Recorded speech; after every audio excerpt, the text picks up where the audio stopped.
this issue between Betta Edu and Mrs. Halimah Shehu and EFCC. You know, say in Nigeria, they go tell you, say, when you see anything, speak up, expose corruption. Now, you go see two people who say that they run one office.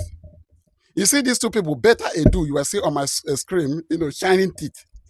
And the other lady, Halimah Shehu.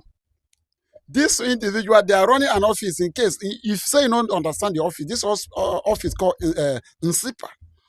NSIPA now, that is what is it called? National Social Investment Program Agency. This is how you will remember this office I'm talking about. The program is you remember NPower. We know when NPower, where they employ, they pay Nigerians in this country.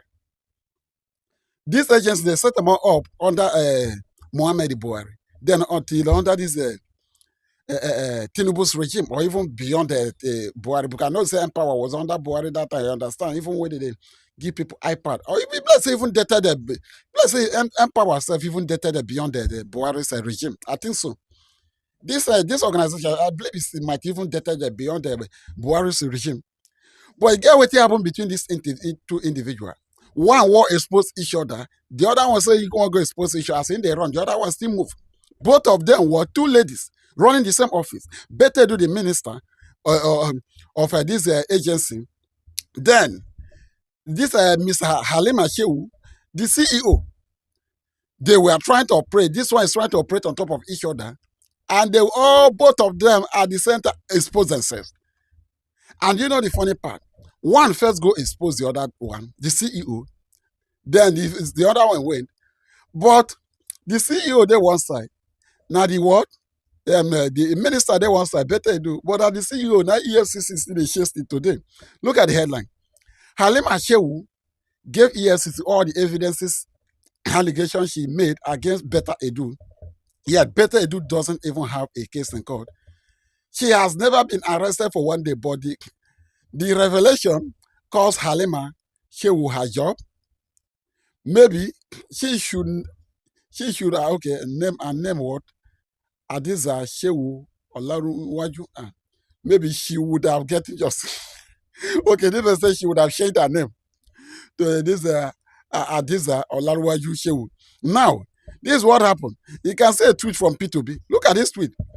She exposed alleged fraud to EFCC and became the target. To many, that reflect everything wrong with corruption under Tinubu's administration. Imagine saying that you go make an exposed person with a thief.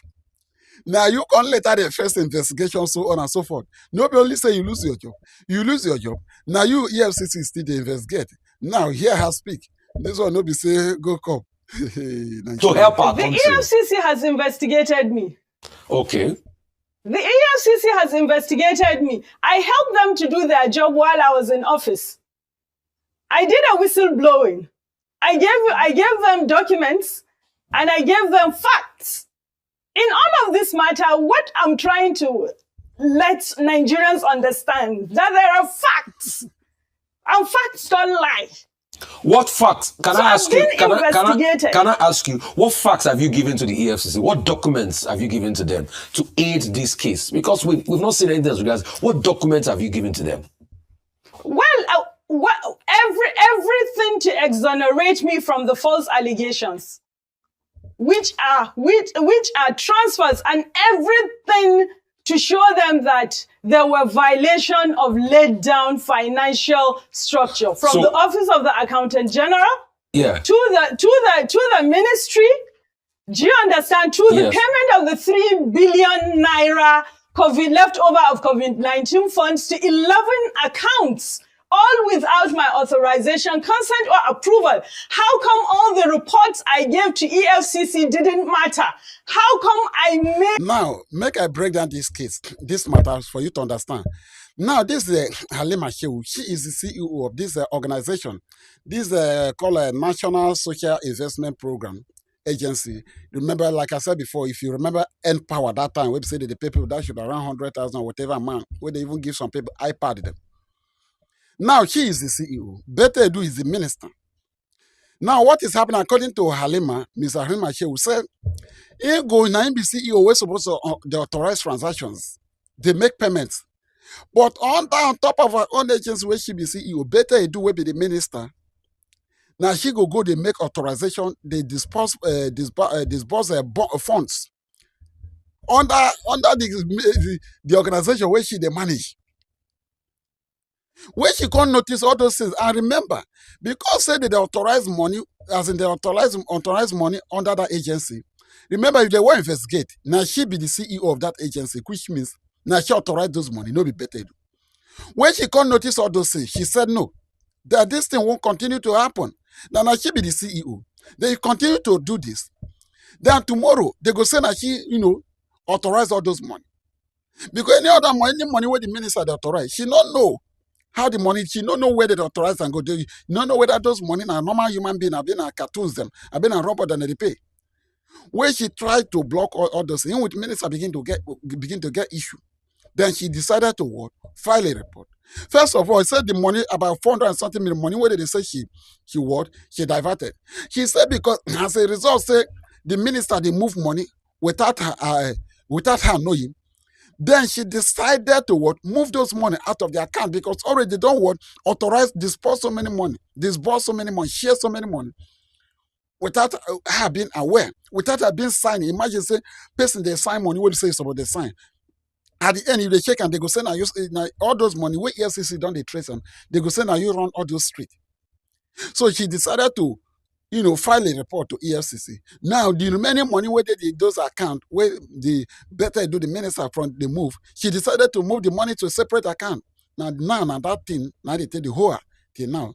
So she diverted funds. And then a kind of, I was the first to register the complaints, but I got a reprisal instead of an honor. How come they took my minister's reports and they acted on it and they didn't act on it? So let me just clarify this now. What you are saying is that you have given EFCC every fact possible to prosecute the matter, and it is the EFCC that have chosen not to go ahead with it. Okay, good. Secondly, since I was in office, both EFCC and ICPC, since I was in office. Real quickly, on this other one, I want to ask you, as regards the hand giving of money by the former minister, how do you people, or how, based on institutional experience, I just want to learn from you. Now, before going further, you see, this is 2.8. Before going further, this is what he said here. Look at what she said here. She said, 44 billion fraud. I say, look, this is a Halimah Shehu should say. I blew the whistle, but I got reprisal instead of honor. That's what he said. I gave EFCC all the what? Documents, evidence. The facts speak for themselves. I provided everything needed to clear my name of this false allegation, including record of transfers and evidence of breaches in financial procedures from the Office of the Accountant General to the Ministry, including the payments of remaining 300 billion from the COVID-19 fund, like she said earlier, into 11 accounts without my authorization, consent, or approval. I reported all of this to the EFCC, yet, instead of being recommended for speaking on, I face what? Reprisal. Now, this is the next part of it. Also, okay. She also said, under here, which I have to play, that my greatest integrity, my integrity is my greatest asset. I manage $300 billion in World Bank funds without taking a penny. Since this issue began, I have reportedly sought a response a year after submitting my letter to the EFCC requesting the outcome of it. Now, here I speak.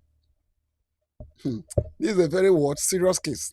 Because ever since this issue started, a year after, when I didn't hear from the EFCC, I wrote a letter to the EFCC, and there was no response whatsoever, asking them about the investigation report on this matter. There is not any response. Then a year after again, this year, I wrote again to say, where are we? You still haven't responded on my first letter. You investigated me without any report. All right. And then again, I wrote to the SGF saying, I wrote a letter. Can you please follow with the EFCC because I was appointed by your office. Okay. Then again, I wrote to the sitting humanitarian minister.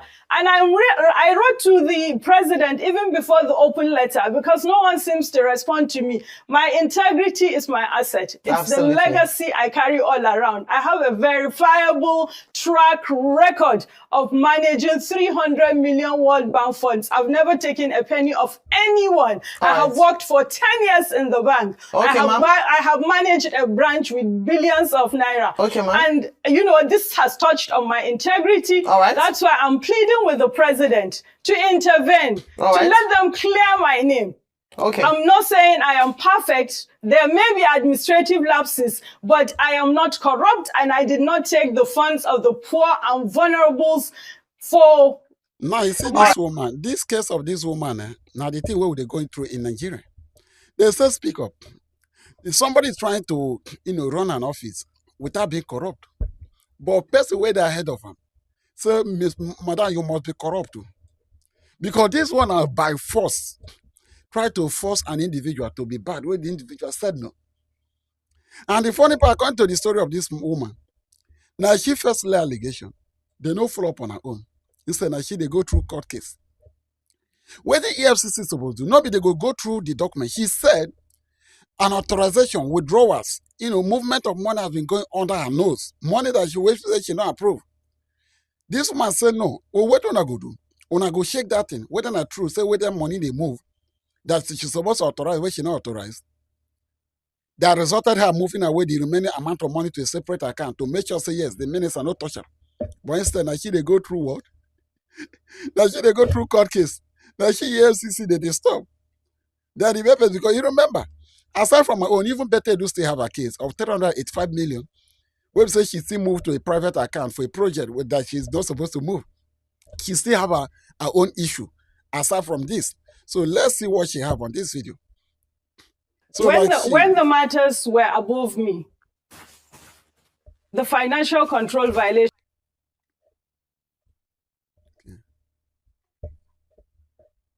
Sorry. When the matters were above me, the financial control violations were above me. I called on the EFCC chairman while I was in office. I think you're mixing two things. Okay. While I was in office, I called on the EFCC chairman on 21st of December 2023, before my suspension. And I handed over a letter to him, stating out all this violation of financial regulations in the agency. Monies moving out of the CBN account to the destination where they were moving. There were no hearsays. I documented and I handed over to him. And the letter was addressed to His Excellency the President. And at that point, he told me that he would escalate appropriately. Then again, I called on the ICPC chairman before my suspension to let them know all the ongoings of the agency, including additional unauthorized signatories that were added to the NSIPA's account without my approval. And all of this, I thought would be escalated. But to my utter shock, no one of them got back to me, and I was suspended just 10 weeks after I had escalated to them. Up until this moment, I haven't heard anything about the whistleblowing that I did. I thought I was supposed to be honored for the proactive measures I took. I thought I was supposed to be protected, but my suspension... And now this is what happened, because she didn't narrate all this thing now. She report, like she said, on 24th. After that, Betta Edu then also what? File his own report. But how they take expose Betta Edu? Because I may complicate all this with the minister. Now, Betta Edu not be saying even this one, not even expose Betta Edu for that 300 something million. Now, the same whistle, another whistleblowers under Betta Edu, now that's still exposed at Betta Edu at that point in time.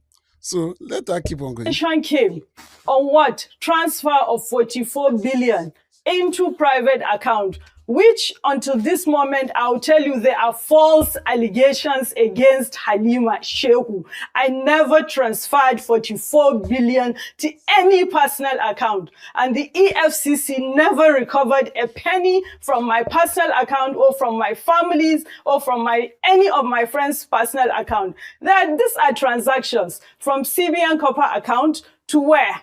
To personal accounts. So it should be put out there in the media. This is all I'm asking. If this is what you said I did, I am someone who was mandated to empower through cash transfers. Right now, cash transfers are going on at the Conditional Cash Transfer Office. Exactly the allegations I was alleged to have transferred to beneficiaries. It is exactly the way these programs are carried out. I didn't design the implementation of the programs. We inherited them from the former vice president's office. They started the programs, and it is exactly what I knew in the programs that were going on, the knowledge I had from the ministry, and I came back. When I came on board, I didn't see any new design of implementations of the program from this administration. No one said the implementations of the programs have changed. So the way the programs are supposed to be implemented is by transferring the funds of the programs to commercial banks, payment service providers, regulated and licensed by central bank or microfinance bank. Then you disburse to them, and these are the beneficiaries benefit from 20,000 naira, from 50,000 naira. Based on my threshold, 20,000 naira, 50,000 naira of a 144,000 beneficiaries times 50,000. You will see the exact equal amount going into. Now, because if you notice that's not doing, they are never mentioned, and because Betta Edu, she is the Minister of Humanitarian Affairs and Poverty Elevation. Now, that's where they pull out Nigerians from inside poverty. But instead, the whole money where they bring out, make them pull me and you out from poverty. Now they drag so. Now they drag so, say, person what? See for 4 billion. The other one say 3 billion. The other one say 11. So on and so forth. These two individuals, Betta Edu now, like I said before, is facing his own criminal case, fraud, for diverting that 380-something million. That you can't be sharing money without me knowing. Because if EFCC want to investigate, now me they go investigate. Is that when the thing continue to happen? What happened? She decided to file a report. Then Betta Edu counter-reported her. They started investigating she herself. But remember, Betta Edu is the minister. So they took Betta Edu's side and started investigating. Then Betta Edu also was under investigation, but it's from a separate whistleblower from her, blower from her. Now, when we say this lady don't already report a Betta Edu, and now after that they see notice say yes, another person still also report Betta Edu. It's a red line, but EFCC no do that, and that's Nigeria for. That's why you notice that P2B came up to speak on her behalf.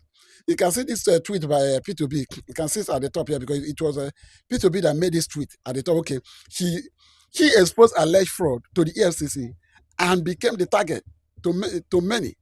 That reflects what everything wrong with corruption under President Tinubu administration. That's why we say now you expose a whistleblower. Now the EFCC can't they pursue. Can't leave the person when she exposed.